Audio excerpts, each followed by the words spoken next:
Hello everyone, my name is Dikshit. I am studying 7th class A section. I am from Bangalore, Siddipet district. Hello everyone, my name is Prasanna. I am studying 9th class. I am from ZPHS Nangalore.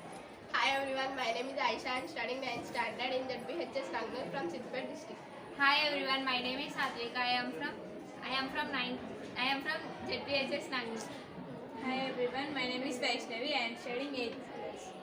Hi everyone, my name is Ashada. I am studying 7th class from ZPHS Nangalore. We prepared a joystick LED controlled.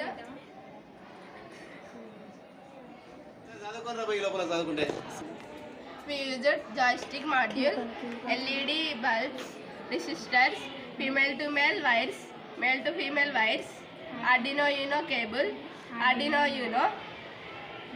That's it. A joystick is an input device which reports its angle or direction to the device. Joystick is moving the stick left or right signal along x-axis and moving its forward and back signal along with y-axis. It have one or more fiber buttons to trigger some kind of actions. It is used to control machines of cranes and trucks. Thank you.